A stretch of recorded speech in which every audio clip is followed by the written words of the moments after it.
Halo, assalamualaikum Sobat Properti. Jumpa lagi dengan Properti Channel. Kali ini saya bukan sedang membahas patung di belakang saya ini ya. Ini hanya view saja biar menarik. Tetap pembahasannya masih tetap materi soal properti. Kali ini saya akan membagikan tips dan trik bagaimana memperbaiki tembok yang retak.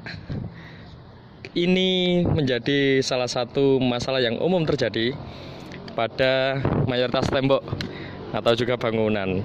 Biasanya ini akan bikin pusing pemilik rumah, bikin pusing pemilik bangunan. Lalu bagaimana cara memperbaikannya? Setelah ini akan kita tunjukkan bagaimana caranya memperbaiki tembok biar kuat, biar tidak retak lagi. Sebelumnya saya akan menyampaikan bahwa tembok itu bisa retak, faktornya banyak. Salah satunya yang cukup sering itu salah satunya karena faktor labilnya tanah. Tanahnya memang gerak, ada gerakan, atau tanahnya memang belum benar-benar urukannya itu belum benar-benar padat sehingga membuat tanah ketika dibangun itu masih bisa bergerak. Nah, itu membuat tembok yang sedianya sudah dibangun menjadi retak. Nah, itu membuat kegalauan tersendiri bagi pemilik rumah. Nah, jadi keretakan itu dibagi menjadi dua. Satu, keretakan yang sangat parah, itu bisa terlihat di bangunannya, itu sudah terlihat celah, itu sampai tembus di bagian sisi biasanya. Jadi kalau tembok itu ada dua sisi seperti ini, berarti kalau yang bagian depan dan belakang itu sudah tembus, itu berarti sudah sangat parah dan harus segera dieksekusi, harus segera diperbaiki. Tapi kalau hanya retak bergaris dan itu merata menyebar, itu biasanya karena faktor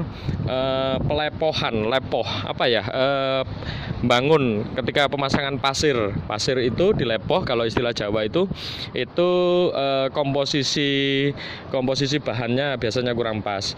Itu masih belum begitu parah ya, karena di strukturnya tidak terjadi tembus seperti itu.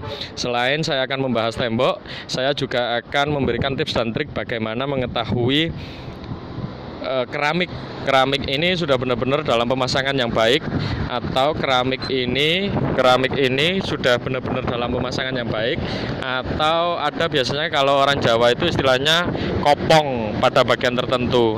Nah, nanti akan saya jelaskan detail. Oke, bukan penjelasan soal ini. Keren ya bangunannya ya. Oke, assalamualaikum warahmatullahi wabarakatuh. Tetap ikuti terus Properti Channel.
Nah, itu tadi cerita soal keretakan yang sering terjadi ya. Jadi keretakan itu dibagi dua. keretakan yang memang cukup parah dan juga keretakan yang tidak begitu parah, artinya ngerambut kalau istilah Jawa itu. Jadi begini, terus bagaimana kalau kita mau membangun terus itu, kalau keretakan parah itu kan mayoritas karena kondisinya labil atau memang tanahnya bergerak. Nah, terus bagaimana kalau kita mau membangun rumah tapi tidak tahu kondisi tanahnya itu labil atau tidak? Itu berbeda kalau pembangunan dalam skala besar ya, misal dalam pembangunan jalan tol atau pembangunan gedung, mereka sudah punya alat untuk melihat kondisi tanah ini benar-benar labil atau sudah padat atau harus diapakan.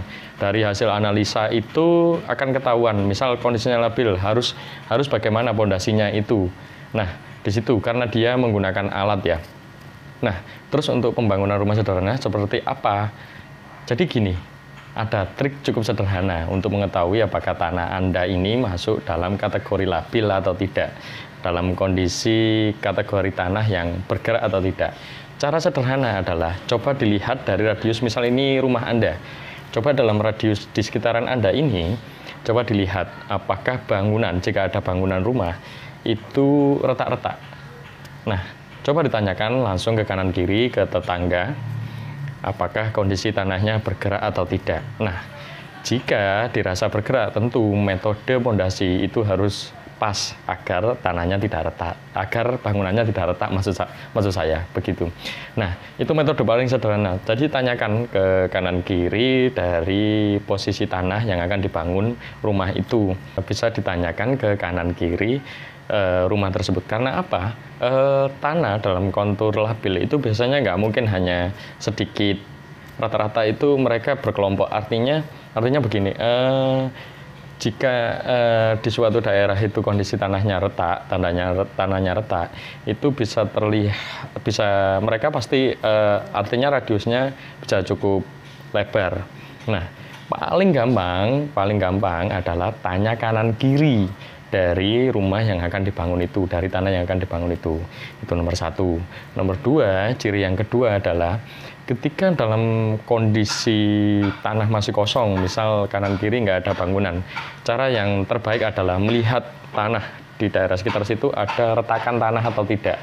Nah, kalau ada retakan tanah, itu ada potensi tanah di situ, tanahnya labil. Oke, jadi nanti seperti apa jika mendapati tanah labil? Cara pondasinya nanti akan kita jelaskan di video selanjutnya ya. Kita mau fokus kepada bagaimana pembenahan struktur bangunan yang sudah retak. Oke, jadi pertama ketika bangunan retak seperti ini, cara selanjutnya adalah dengan membedah semua keretakan.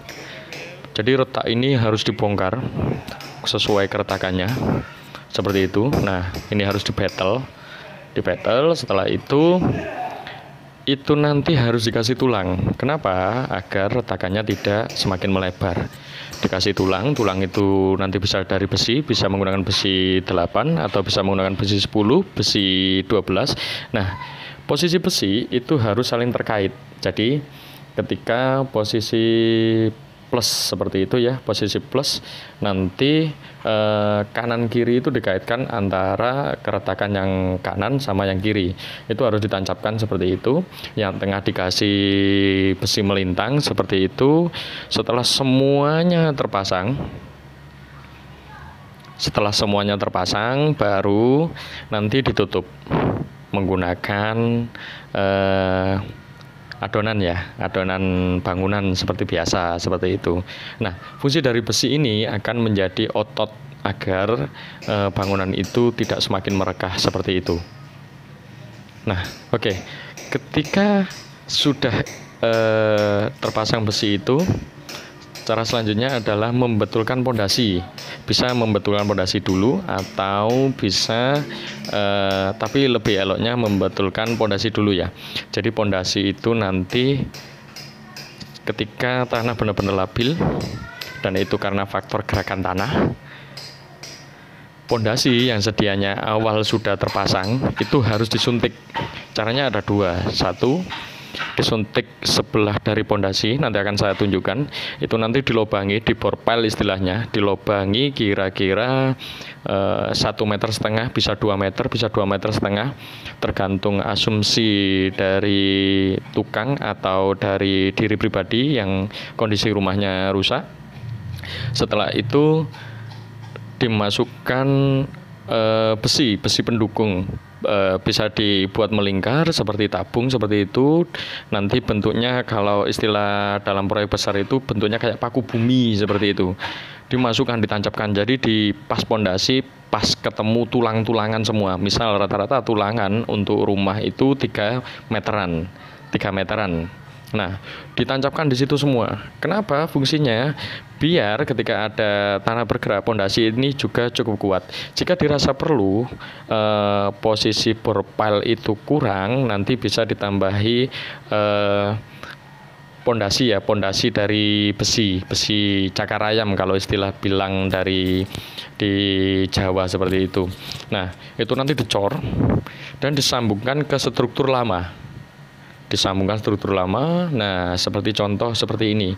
Jadi pada bagian ini itu disuntik, pada bagian sebelahnya pondasi disuntik, dimasukkanlah besi, dicor lagi dan dikaitkan dengan struktur lama. Fungsinya untuk memperkuat agar ketika terjadi goncangan tidak merubah struktur pondasi seperti itu.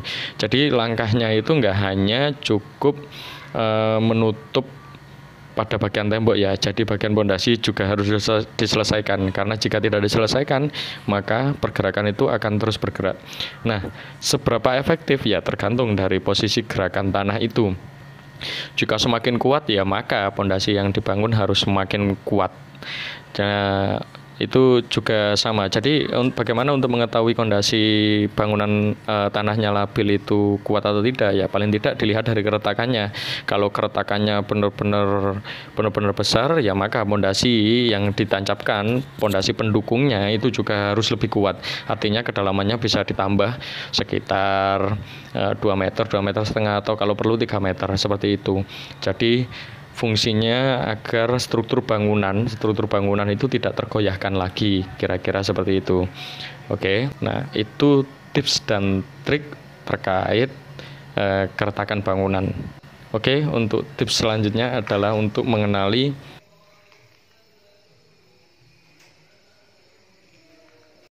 saya membawa sapu ini bukan sedang mau nyapu, tapi saya akan memberikan tips dan trik bagaimana mengenali pemasangan keramik atau granit yang baik. Jadi dengan modal sapu ini, kalau beli di toko mungkin 10.000 ya, 10.000. Atau bisa dengan pakai material lain. Pokoknya yang ada gagangnya, bisa dipegang seperti ini. Ikuti saya. Ini adalah material yang sudah dipasang seperti ini ya. Sudah dipasang seperti ini. Cara paling mudah, dipukulkan, digedruk nih istilah Jawa. Nah, kalau suaranya dapat seperti ini, nggak ada suaranya, ini berarti pemasangan keramiknya sudah pas.